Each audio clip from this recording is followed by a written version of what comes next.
The first thing I heard was the hum of the Neuralink grid, low, electric, like the city itself was whispering secrets straight into my skull. Neo-Tokyo never sleeps. It pulses. From above, it looks like a neural circuit lit in pink and blue, crawling with life and lies. But I wasn't above. I was below, 6 floors down in an abandoned maintenance shaft, sitting in front of a stolen mine server that smelled like burnt ozone and rotting plastic. I slid the final cable into the port behind my left ear and took a slow breath. The air tasted like dust and metal. Echo's voice came online immediately, smooth and familiar inside my thoughts. Connection is stable. Neural anchor secured. Try not to die. I'll do my best, I whispered and closed my eyes. The world blinked out. Then the memory hit. I was inside someone else's past. A dark room, cheap light strips buzzing above. A man sat at a table, smoking, arguing with someone I couldn't see. His voice cracked with fear. This wasn't a casual memory. This was locked, encrypted. Someone didn't want this seen. I stepped closer. Or at least, I thought I did. In here, movement wasn't about muscles, it was intent. Thought shaped space. Who gave you the code? The invisible voice asked. Tell me or I rewrite your wife. That's when I felt it, like static under my skin. Something was wrong. The memory was corrupted. No, not corrupted, edited. But the edits weren't clean. I could see the seams like scars running through the scene. Echo, give me a data snapshot. Already running, Echo replied. Madison, this memory has your neural signature. My stomach turned cold. What? It's using your code. Variant 3.7. Last seen in the Yamamoto Black Archive. That shouldn't be possible. I wiped that code. I burned it. I buried it along with everything I left behind when I walked out of that glass tower with a neural drive and blood on my hands. Suddenly, the scene shimmered. The man at the table looked up, right at me. That's not supposed to happen. Madison Cade, he said. They're coming for you. I yanked the cable from my neck and gasped. Back in the shaft. My head throbbed. I tasted copper in my mouth. You saw that, right? I asked Echo. Yes. It wasn't a memory. It was a message. I stood up, knees shaky. That code, it was mine. And it's active again, Echo replied. Which means Alvaro is still using it. The name echoed in my skull like a gunshot. Alvaro Kinari. Cold smile. Eyes that saw people like folders waiting to be sorted. He was supposed to be dead. Or at least, out of the game. I walked out of the shaft into the neon night, heart pounding.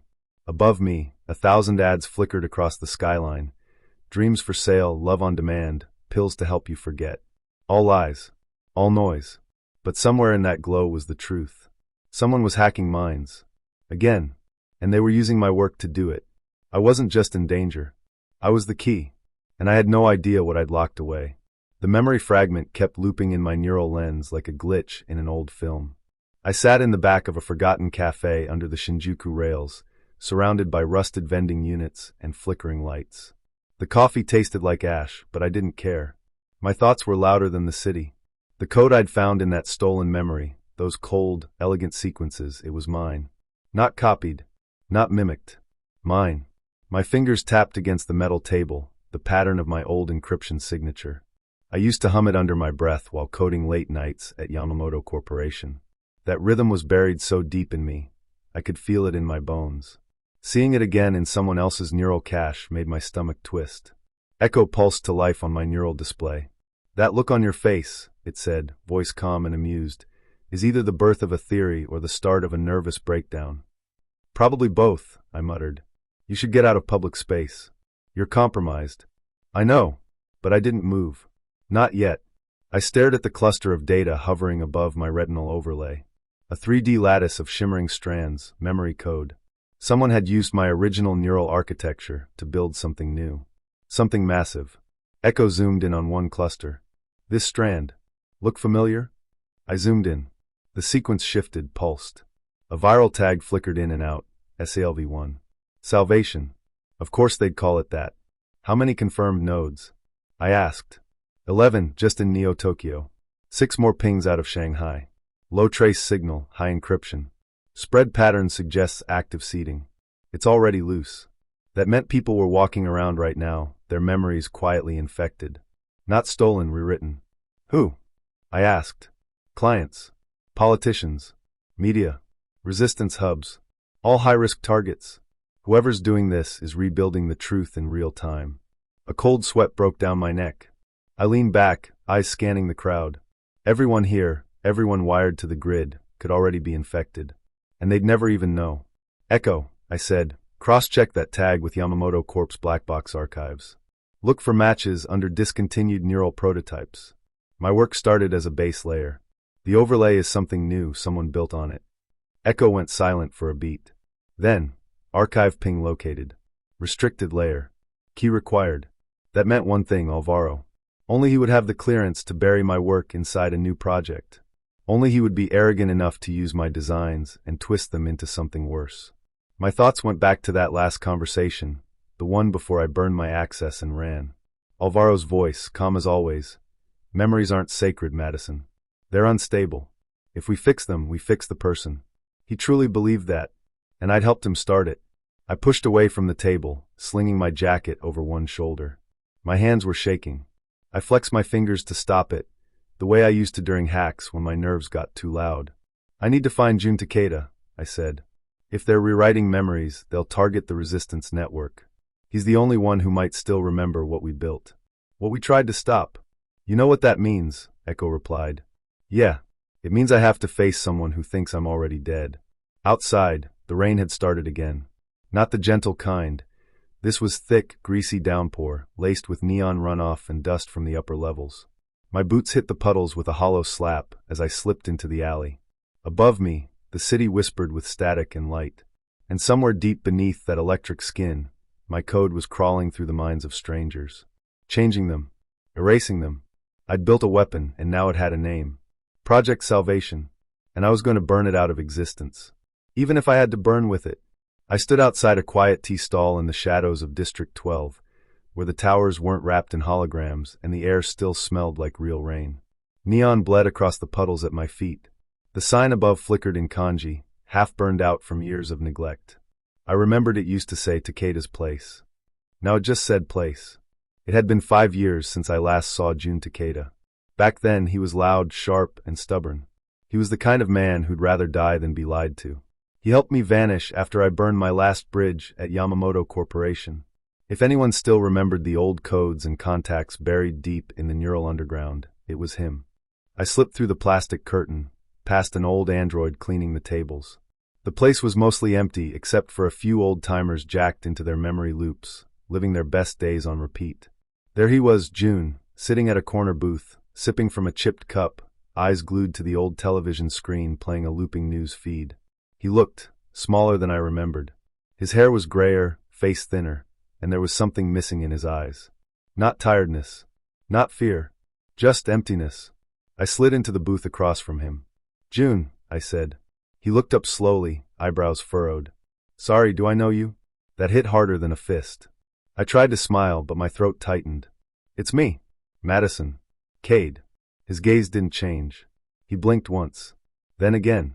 Nothing. No flicker of memory. No recognition. Just polite confusion. I think you're mistaken, he said, voice flat. I don't know any Madison, Cade. Come on, you helped me disappear. You gave me the old neural scrambler rig. We broke into a vault together in Sector 9. Hell, you used to call me Data Rat. I leaned in, lowering my voice. You told me if I ever saw you again, to bring sake and never mention the war. Silence. He laughed awkwardly. That's funny. Sounds like something from a movie. He truly didn't remember. Not even a crack in his calm. Something was wrong. June, I whispered. They got to you, didn't they? His smile faded. I don't know what you're talking about. They rewrote you. I pulled a small memory spike from my coat pocket and slid it across the table. Plug this in. Right now. See for yourself. He glanced at it like it was a bomb. I think you should leave, he said quietly, not making eye contact. I don't want any trouble. Behind the counter, the android paused its cleaning. I caught the gleam of a small camera lens blinking to life behind its eyes. I cursed under my breath and stood. If you ever do remember, find me at 18th and Juno. Ask for Echo. He didn't answer. He just stared at the TV as if I'd never been there. I stepped out into the wet street, heart racing. The sky was turning deep purple, lit by digital koi swimming through the air like lazy clouds. I kept walking, not stopping even when I heard the soft hum of a surveillance drone pass overhead.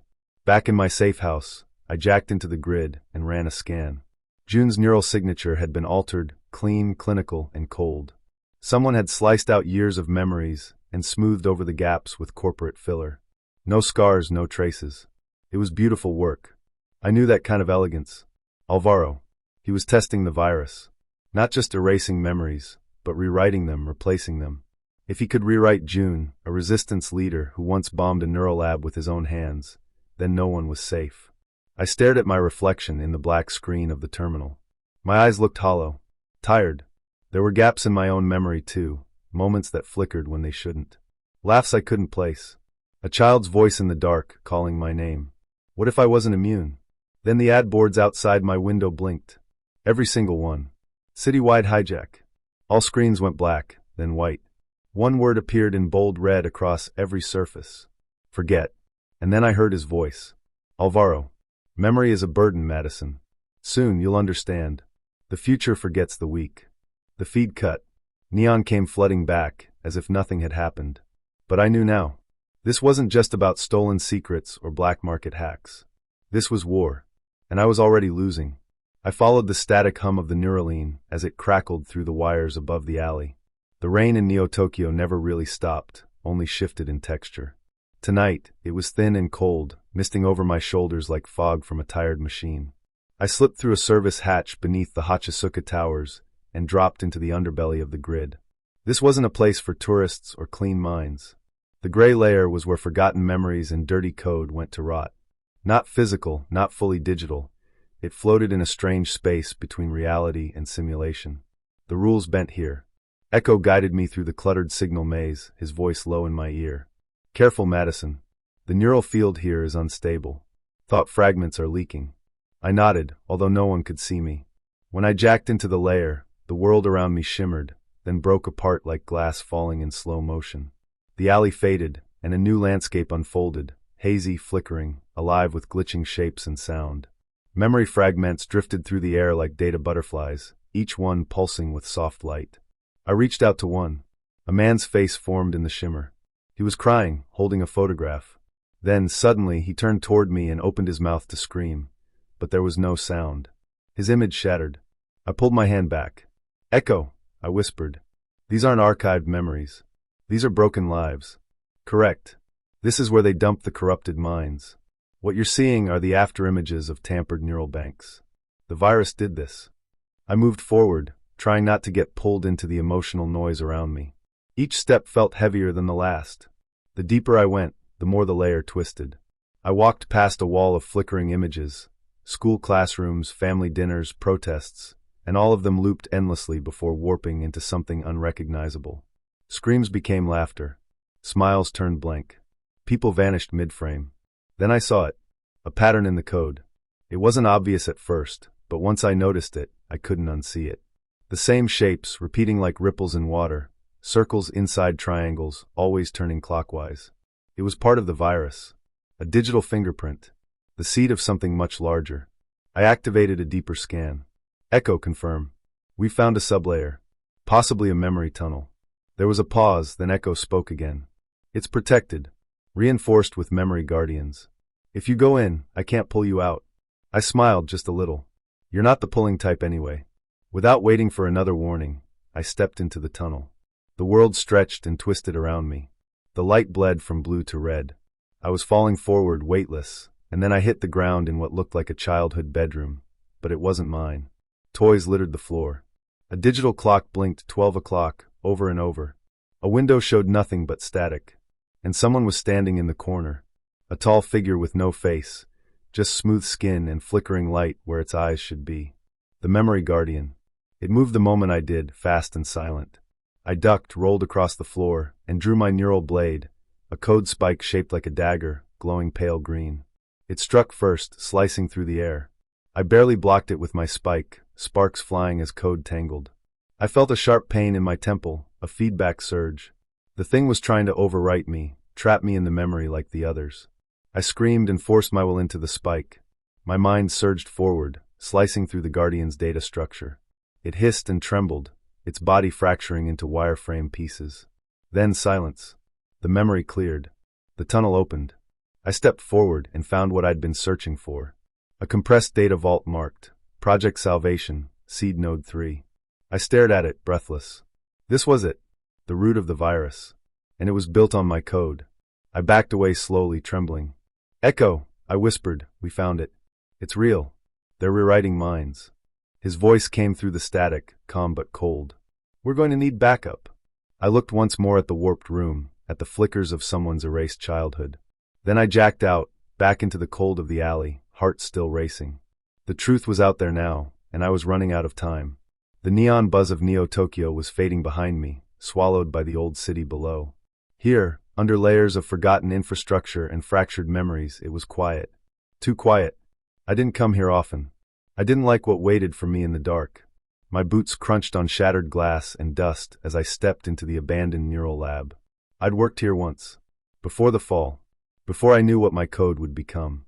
Echo flickered to life on the lens inside my left eye, its soft blue glow like a firefly in the dark. Your heart rate is elevated, it said. Yeah, well, memory holes tend to do that, I replied, trying to sound casual. I wasn't. The lab smelled like old metal and ozone, like something burned here a long time ago. My hands trembled slightly as I powered up the old neural console. It coughed, then hummed, then blinked to life, like a machine waking from a long dream. The screen displayed my old login. My name. M. Cade, Level 7 Access. I stared at it.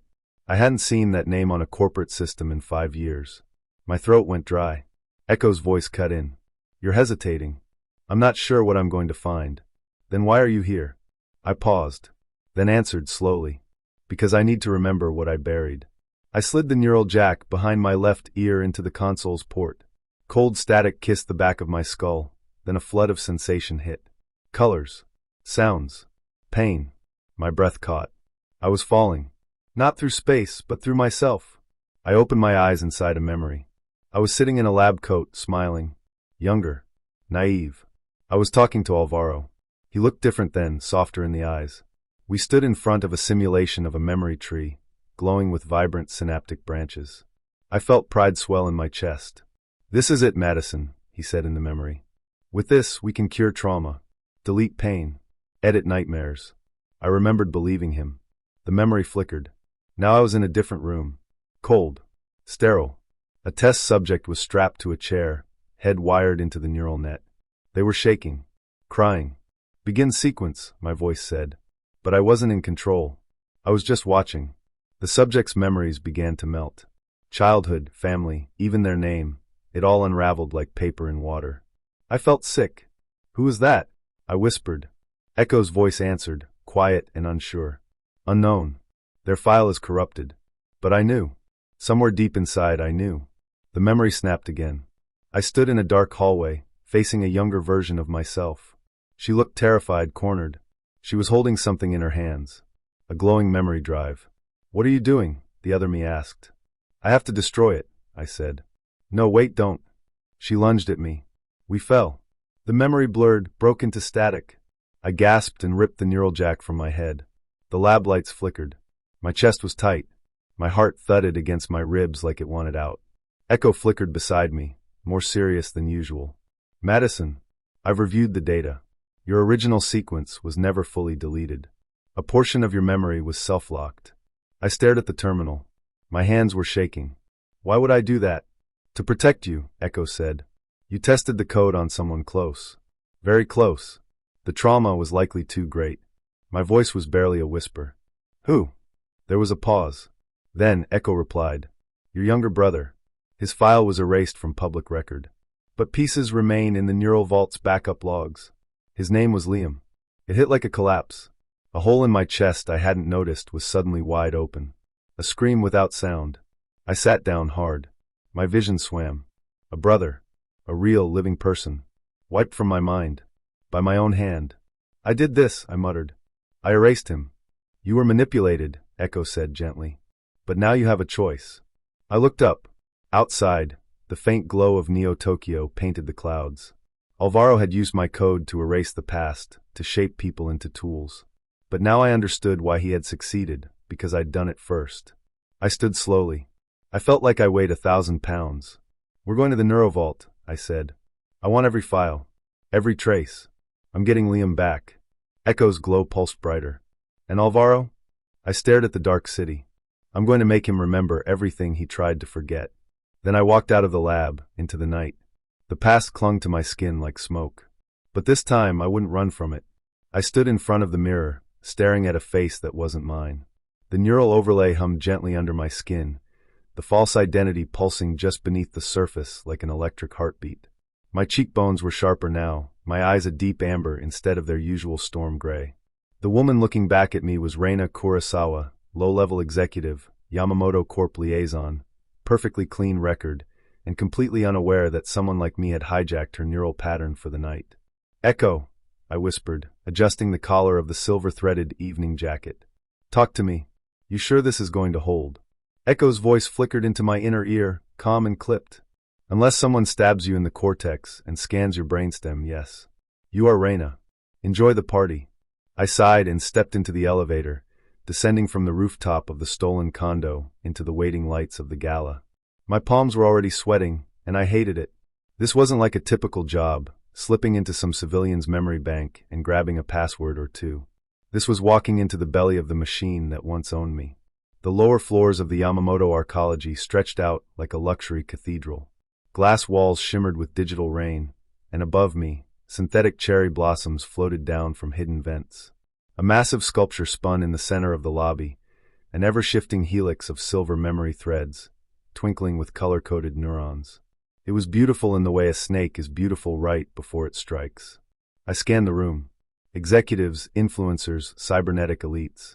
Laughter and polite applause echoed through the chamber as servers passed out champagne that cost more than a year's rent in old Tokyo. I felt like I was walking through someone else's memory. Maybe I was. Echo buzzed softly. Target, Alvaro Kinari. East Wing. 2 minutes. I moved like I belonged. Soft heels, confident smile, the nod of someone who's never been stopped at a security checkpoint. But inside, my nerves burned. This wasn't just infiltration, it was confrontation. And I didn't know how I'd handle seeing him again. I found him near a wall of real fire, an old-fashioned detail, flickering behind glass. Alvaro Kinari. The man who once called me his finest student. The man who used my code to build a virus that rewrites minds. He hadn't changed much. Clean-cut beard, silver cuffs, posture like a blade in a sheath. His eyes met mine across the room, and in that second I felt something cold crawl up my spine. He knew. Somehow, even through the disguise, he knew. I walked toward him anyway. Reina, he said, nodding with perfect smoothness. Pleasure. His voice was silk-dipped in poison. It wrapped around me, both familiar and foreign. I gave him a polite smile. I've heard a lot about you, Mr. Kinari, I said, voice calm but rehearsed. He raised an eyebrow. Have you? That's dangerous. We sipped champagne, danced through small talk. I felt like a shadow playing at light. Then his tone shifted, almost lazy. You remind me of someone, he said, gaze sharp. Someone who made the mistake of thinking she could take memory and turn it into a weapon. I smiled tightly. Or maybe she saw that someone else already had. There was a pause. He leaned in slightly. You still don't understand, Madison. The name hit me like a slap. The overlay glitched, barely noticeable, a shimmer at the edge of my reflection in the glass. You think memories are truth, he went on. But truth is flawed. Memory is better. Cleaner. If we can fix it, we fix people. Wars. Crime. Grief. I stepped back, letting the words sting and fade. Fix people, I echoed. Or erase them? He smiled gently, almost sadly. Isn't that the same thing in the end? I felt the biometric key press against my ribs, hidden in my jacket lining. 1 more minute. Why are you telling me this? I asked. Alvaro's eyes glittered. Because you'll come back. You always do.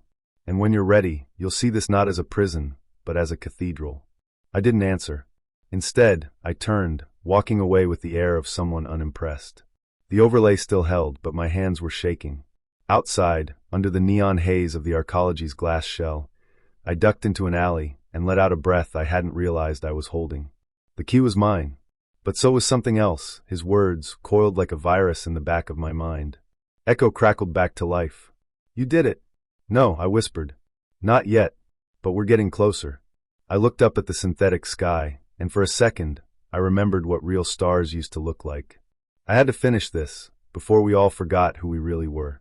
The Neurovault wasn't just a server room. It was a labyrinth of thoughts, sealed in layers of firewalls and neural encryption that could break the minds of weaker hackers. But I wasn't just any hacker. This vault had once been my design, my curse, and now I had to break into it to fix what I'd helped create. I stood in the access chamber, deep beneath Neo-Tokyo, where the old subway lines met forgotten tunnels. The hum of the city above felt distant, like a fading heartbeat. The terminal in front of me pulsed with soft blue light. It recognized the biometric key I'd stolen from Alvaro. The moment I slid it in, the world around me flickered. Everything went black. Then the dive began. I fell, not physically but through layers of digital space. The Neurovault wasn't just data. It was made to feel real. Every memory stored inside had emotional weight, texture, light, shadow. The grid knew how to shape information into something our brains could understand. So when I landed, it wasn't in a code stream. It was in a hallway, long, narrow, lit by a flickering overhead bulb that never seemed to buzz the same way twice. The walls were covered in photographs. I recognized them immediately. Every frame showed a moment from my life. My first neural implant. My graduation from Tech Academy. The moment I signed the contract with Yamamoto Corporation. I walked slowly, the soles of my boots echoing on a floor that didn't exist. Each step dragged like I was walking through syrup. My breath caught as I reached a photo near the end. It was of me and my younger brother, Kai. He couldn't have been older than 12 in that picture. He was grinning, holding up a memory drive toy I'd built for him. His eyes were wide and bright, untouched by the shadows that would come later. But I had no memory of this moment. My fingers trembled as I reached out to touch the photo. The hallway melted. Now I was in my childhood bedroom. Except, something was wrong. The walls were too smooth. The colors too bright. The air didn't smell like dust and old wires. It smelled like nothing. A synthetic memory space. Constructed. False. "Welcome back, Madison," a voice said behind me. I turned. Kai stood there, but his eyes were dim. Blank. Like someone had drained the light out of them. "You shouldn't be here," he said. I blinked. "You're not real." "No," he said. "But neither are you. Not here." Suddenly the room shifted. The bed folded in on itself. The walls collapsed into flat code. The sky above turned red. It was a firewall. This wasn't a memory. It was a test. I braced myself. A wave of static surged toward me, tearing pieces of the room apart as it moved. I dove, rolled, and summoned my neural blade, an old defense protocol I hadn't used in years. The static beast lashed out. Its form was made of screams and broken voices, like it had been built from corrupted memories. I slashed. Once. Twice. But it didn't stop. Then I remembered. The Neurovault firewalls weren't meant to be beaten by brute force. They responded to emotion. Thought. Truth. I lowered my weapon. "I let Kai go," I said aloud. I let him get pulled into the program because I believed in it. I believed in the company. I believed in you, Alvaro. The static paused. Then it howled. I stood firm. I was wrong. The firewall shattered like glass. I dropped to my knees, gasping. Sweat ran down my face, though my body hadn't moved an inch in the real world. My heart pounded like it was trying to break free. I was deeper now. One layer left. The final level was a frozen lake.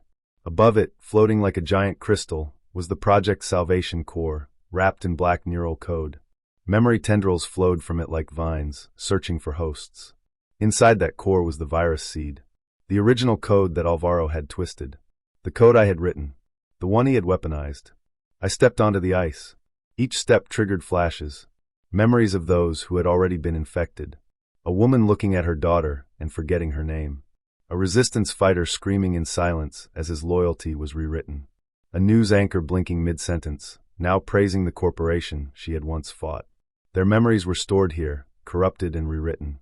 My legs shook, but I kept walking. At the center, I reached the base of the core. My neural link buzzed. Echo's voice whispered in my ear. "You're not going to like what you find inside." "I already don't," I said. And I reached in. The virus didn't defend itself. It welcomed me. Because I was part of it. I saw my own signature deep in the root code. Not stolen, invited. The original build had a backdoor. Something I'd added, something I had forgotten. A way to override emotion triggers and memory recall. I had made it. Alvaro had just polished the weapon. I staggered back. This wasn't just my fault. This was me. And now only I could stop it. I downloaded the source fragment. My neural buffer screamed under the weight of the data. I knew I couldn't hold it long. I had to surface. I had to get this into the grid. I had to show the world. As I turned to go, I heard a whisper across the ice. "Remember me, Maddie." I froze. It was Kai's voice. And then the world shattered again. The dive was ending. I was being pulled out. But his voice stayed with me, echoing in my bones. And I made myself a promise. I wouldn't forget again. Not him. Not the truth. Not what I had done. And what I had to do next. The air inside the neurovault was colder than I expected. Not the kind of cold that wraps around your skin, but the kind that slips inside your bones, like walking into a forgotten dream. I stood on a glowing bridge made of data pulses, suspended over a canyon of fragmented memories. Every second, pieces of people's pasts drifted below, laughter, screams, static. I had broken through layers of security to get here. Each layer had made me relive something I wanted to forget. And now, I was standing at the center of it all. Echo's voice buzzed softly in my ear, the last trace of its fading digital presence. "You're in the heart of it, Mads. This is where they keep it. Project Salvation," I whispered. The name floated in front of me like a neon brand across the black. A file, no, a living memory, wrapped in protective encryption, pulsing with something wrong. I reached out with trembling fingers, letting the neural interface sink. Data poured into me like water through a cracked dam. Suddenly I wasn't standing on the bridge anymore. I was inside the memory. Bright lights. Clean floors. I knew this place, Yamamoto's test facility. My boots clicked on tile as I followed the path my younger self had walked. Scientists moved past me like shadows, their faces blurred, voices muffled. I reached a door at the end of the hall. The label on it read, PSI Subject 0. My heart thudded. I stepped through the door. Inside, a child sat on a medical bed, wires running into her skull. Her head tilted slightly as she watched cartoons on a floating screen. The sound was cheerful, but her eyes were empty. A name flashed on the display. Subject LUX. I felt like I couldn't breathe. Echo's voice broken again, weak now, glitching. Lux, that's not a code name. That's your sister. I dropped to my knees. A dozen suppressed memories slammed into me at once. Her laugh when we were kids, the way she clung to my hand during storms, the night she disappeared. I thought she had died. They told me she died. But I had helped them take her. They used her as a prototype. My neural framework, my code, it was the foundation. I gave them the blueprint. I gave them Lux. Rage and guilt crashed together inside me like fire and ice. I watched as Alvaro entered the memory. Not just a recording. His voice came through real time, from somewhere inside the vault. He knew I was here. You understand now, don't you, Madison? He said calmly. She was the start. A child with a mind untouched, pure enough to shape. The virus is only the final step. I turned toward his projection. He stood tall, composed, dressed like a ghost from my corporate past. You turned her into a test case. I hissed. You stole her life. I gave her purpose, he said. And now she's part of something greater. Imagine a world without pain, without war, without chaos. A world built on memory harmony. No more betrayal. No more rebellion. Just peace. You're not offering peace, I said. You're offering control. Alvaro stepped closer. Free will is an illusion, Madison. What people remember shapes what they become. Take away the bad, and you shape the good. We're just helping evolution along. My fingers clenched into fists. She's still alive, isn't she? A pause. Then, she's integrated. Trapped in a loop, part of the source code. I felt my body tremble. Then I'm going to free her, and burn your entire system to the ground. Alvaro's face twitched, just for a second. It was the first crack I'd ever seen. You'll destroy the balance, he said. Billions rely on this network. Better chaos than a perfect lie, I said and reached for the core. The code was tangled, alive, resisting me. My neural link sparked with heat and pain. I could feel Lux in there, flashes of her smile, her voice calling my name from deep within the virus. I opened a data port and began the extraction. Everything screamed. Echo's voice returned one last time. You can't save her without taking the whole structure down. You know that, right? I did. I ripped the core free. The entire memory world trembled. Lights shattered. Walls melted into static. The bridge collapsed behind me as I ran back, carrying the stolen sequence like a burning brand in my neural spine. I was out. I collapsed on the floor of the safe house, soaked in sweat, barely breathing. The backup pulse monitor blinked red. The data was inside me now. So was she. Lux. She wasn't gone. She wasn't erased. She was waiting. I looked out the window toward the rising lights of Neo-Tokyo. One last job, transmit the truth, and set us both free. I've jacked into the grid 1,000 times before, but this time something feels different. Colder, quieter, like the silence right before a building comes down. My fingers tremble as I connect the final neural thread to my cortex port. Echo's voice crackles through the implant, soft but steady. Madison, once you enter, I can't protect you from his domain. This is Alvaro's mind now. I know, I whisper. I'm not here to play safe. I'm here to end this. The world around me vanishes. Colors twist, lines blur. The grid folds inward, and my body becomes thought. I land inside a space that doesn't obey logic, half digital fortress, half memory maze. The air smells like ozone and burnt circuits. Walls shimmer with fragmented scenes, people laughing, crying, forgetting.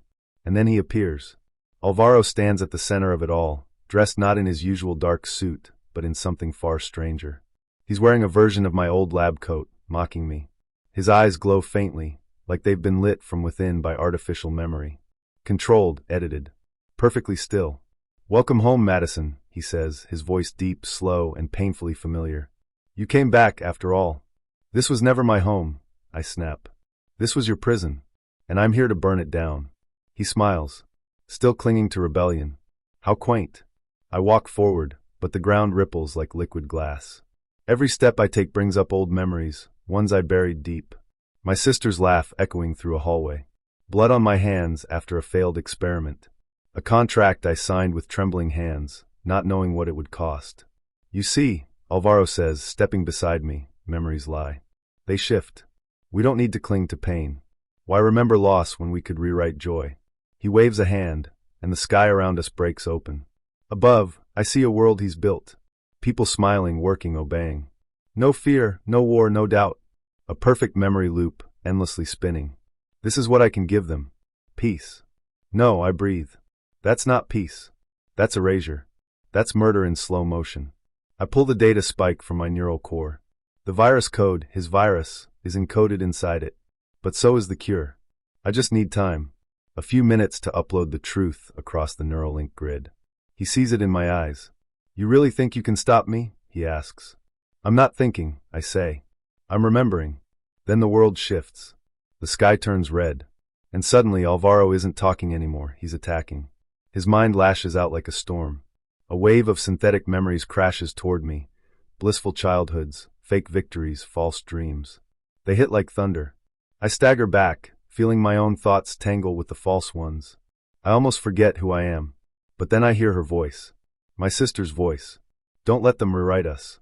I scream, pushing back with every ounce of real memory I have. Every failure. Every regret. Every scar. I shove it into the storm, tearing through his illusions with raw truth. Alvaro growls. His face twists, breaking apart like digital clay. You don't understand, he hisses. People don't want truth. They want comfort. Then they can find it themselves. You don't get to choose for them. I slam the spike into the neural floor. It pulses with light. The upload begins. Warning alarms scream across the sky. His world starts to fracture. Buildings collapse inward. Faces flicker like broken screens. The fake utopia begins to rot. He lunges at me, and we collide in a blur of memory and thought. I see flashes of his childhood, lonely, angry, full of sterile labs and silence. For a moment, I almost pity him. But I don't stop. The upload hits 90%. Then 95. I'm burning from the inside. Neural overload. My brain's on fire. Echo's voice appears, fading fast. Madison, I'm overriding your pain sensors, but I can't hold the connection much longer. I cry out as Alvaro grabs my throat, dragging me into a collapsing corridor of memory.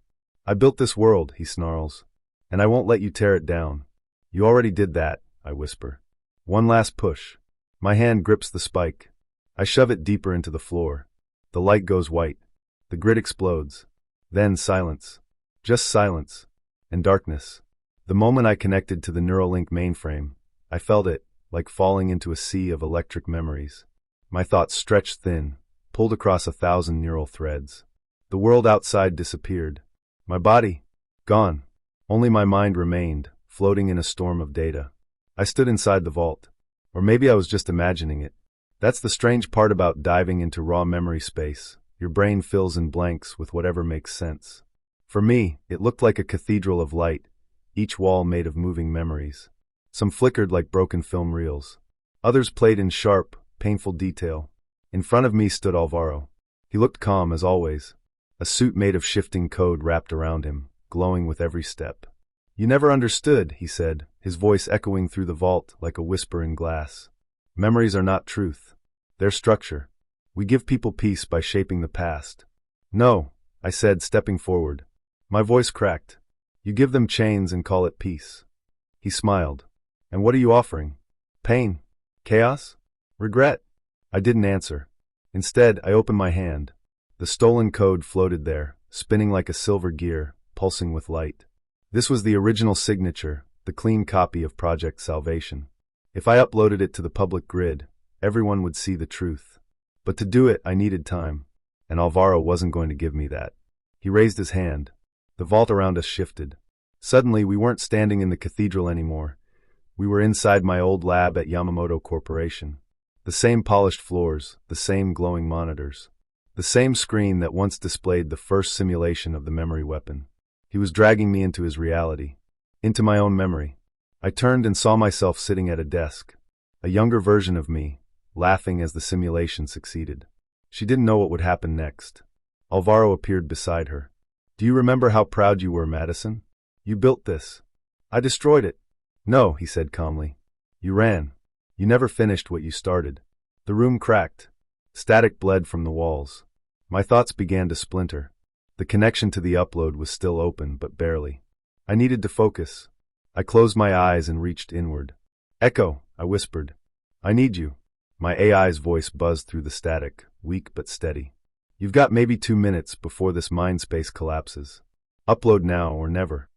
Alvaro raised both hands. Reality twisted again. Now we were in a memory I didn't recognize.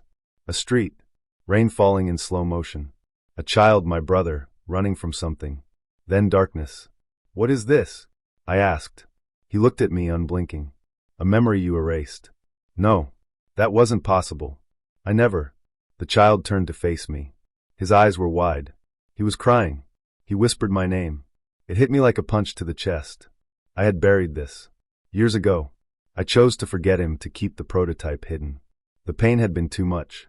I'd told Echo to erase that part of me. And Echo had listened. "No," I said, shaking my head. "This isn't real." "It's more real than you want it to be," Alvaro said. The vault was falling apart. I felt my mind splintering. Memories were bleeding together. I couldn't tell what was mine and what was built. I could hear my heart. No, not my heart, just the data stream mimicking it. "Madison," Echo said. "It's now or never." I looked at Alvaro. He stepped toward me. "I can make this all go away," he said. "The guilt, the loss, the pain. Let me rewrite it. Let me give you peace." I looked at the child again, and I chose pain. I flung the code upward. A signal of light shot into the sky of the vault, racing toward the neurogrid's open channel. I felt it pulsing, spreading, crawling across the data lines like fire.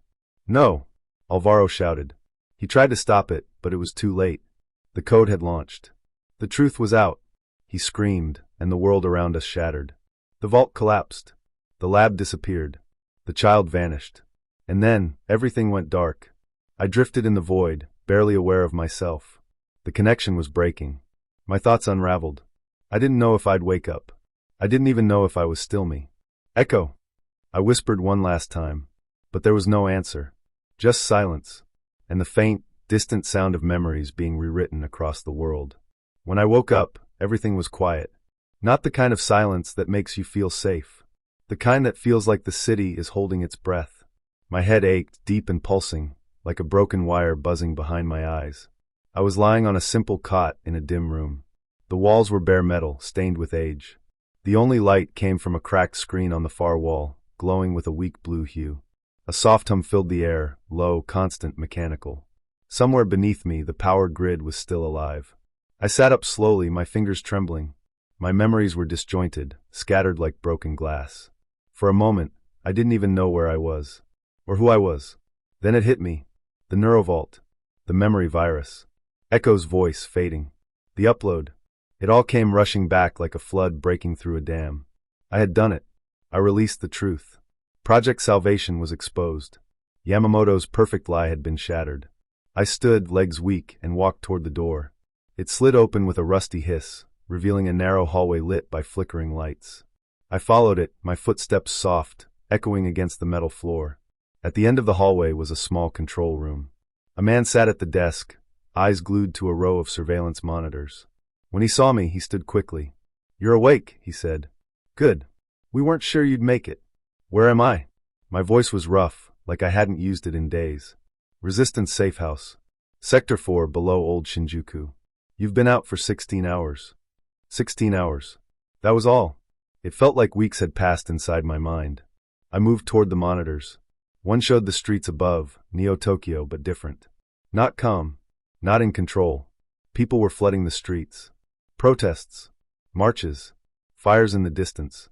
Drones falling from the sky. Flashing signs read, "Reclaim your mind and memories are not for sale." "What happened?" I asked. The man swallowed hard. "They remember now. Or some do. It's chaos up there. Some people woke up with memories they didn't recognize. Others got fragments, truths they'd been forced to forget. The corporations are denying everything. But it's out." You cracked it wide open. I leaned on the edge of the desk, trying to steady my breath. "Alvaro?" I asked. "Gone. No trace. Some say he uploaded himself into the grid. Others think he's dead." I didn't know which one to believe. Maybe he was still in there, hiding in the gaps of the neural link, watching the world unravel. Maybe he was just another ghost now, lost in a web of lies he helped spin. I turned away from the screens. There was something in my pocket. I reached in and pulled it out. A small data crystal. I stared at it for a long time. I didn't remember putting it there. There was a note attached. Just a line of text burned into the crystal's edge. "Maddie, find me. K." I froze. K, my sibling. The one I thought I'd lost forever to the memory experiments. The one I'd buried in grief and guilt. They were alive. Somewhere. Or at least, someone who remembered being them was trying to reach me. The world was falling apart above my head. Truth had shattered the surface, but the aftershocks were only beginning. No one knew what was real anymore. Not completely. But something in me was clear now, like a fog had lifted. I left the room without another word. I needed to get above ground. I needed to see the world with my own eyes. Not on a screen. The elevator ride up was long and slow. When the doors opened, I stepped into light. The city was loud. People shouting. Sirens screaming in the distance. Neon signs glitching with broken ads. But there was life in it, real, raw, angry, awake. I walked into the crowd. I didn't hide my face. I wasn't running anymore. A woman stopped in front of me. She looked at me for a long time, her eyes wide. Then she whispered, "You're her. The one who freed us." I didn't answer. I didn't know what to say. I kept walking. All around me, people were searching. For answers, for each other, for themselves. Pieces of who they had been, coming back in sudden flashes. Some wept. Some screamed. Some just stood still, breathing in a world that finally felt real. And me? I had a trail to follow. A memory left behind like a breadcrumb in the dark. "Kay," I whispered. I didn't know where it would lead. But I was ready to find out. Because this time, I wasn't just hacking memories. I was rebuilding my own. The rain hadn't stopped in days. It slid down the glass of the clinic window like tears that the city couldn't cry anymore. Outside, Neo-Tokyo flickered with nervous light, holograms stuttered, drone lights blinked in confusion, and crowds moved slowly, like people just waking from a dream they didn't ask to have. I pulled the hood tighter over my head and stepped through the clinic doors. The sensor above hummed softly, scanning my neural ID. It paused, then blinked green. Good. The fake identity still held. For now. The place smelled like old plastic and sterilized regrets. White walls, soft lights. A calming voice whispered from the ceiling. "Welcome to Soulprint Recovery. Truth lives here." I almost laughed. A girl at the front desk, maybe 19, maybe 50, looked up at me with tired eyes. Her neural lines glowed faint blue behind her ears. That meant she was connected to the clinic grid, maybe even recording everything I said. I kept my voice low. "I'm here for a memory trace. Deep layer. Private vault." She nodded like this was routine. Maybe it was. After what I did, half the world was coming to places like this to find out who they really were. "Name?" she asked. I hesitated. 1,000 names flashed through my head. Some I'd used on missions, some I didn't recognize but felt oddly attached to. But only one mattered now. Madison, I said. She tapped something, paused, then frowned slightly. You've got a fractured signature. Layered data. Might take a while. I've got time, I said. She led me down a long corridor lined with neural booths. Each one had someone inside, hooked up to the grid, eyes twitching behind closed lids, lost in their own private storms. At the far end, she opened a door and gestured for me to enter. Inside, I sat in the chair. Soft leather. Cold. Wires snaked down from the ceiling like mechanical veins. I leaned back. The connectors clicked gently into the ports behind my ear. The technician's voice came through the speaker. Are you ready, Madison? As ready as I'll ever be. There was a brief pulse, like pressure behind my eyes, and then the room dissolved. I was falling. Not through space, but through myself. Through the layers of time I'd buried, ignored, or rewritten. I saw my childhood, Mom's laughter, Dad's cooking. I saw my first days at Yamamoto Corporation. The pride, the excitement, the way it all curdled when I realized what we were building. And then I saw her. She stood in a garden of shattered glass, looking just like I remembered. Brown eyes, wild hair, a voice that used to chase away my nightmares. My sister.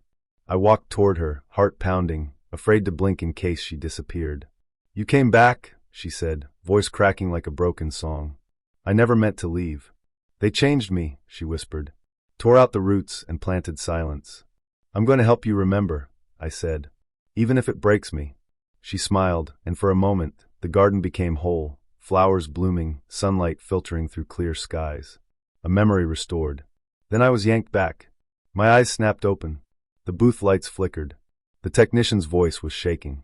That was deeper than standard range. We weren't sure you'd return. I had to, I said, unhooking the cables. Some things are worth remembering. Outside, the city was different now. Still cracked. Still healing. But there were posters on walls, real paper ones. Truth matters. You are more than your file. And my favorite, spray-painted in neon green. Memory is resistance. People were talking. Remembering. Protesting. I walked past a group of kids playing with broken VR goggles, past a man reciting old news reports that had once been buried. The air tasted like rain and rebellion. I didn't know what tomorrow looked like. I didn't know if Alvaro was dead, hiding, or uploaded into some forgotten sector of the Neuralink. I didn't know if every memory I had was real. But I was done running. I may not trust what I remember, but I know who I am now. And that's enough.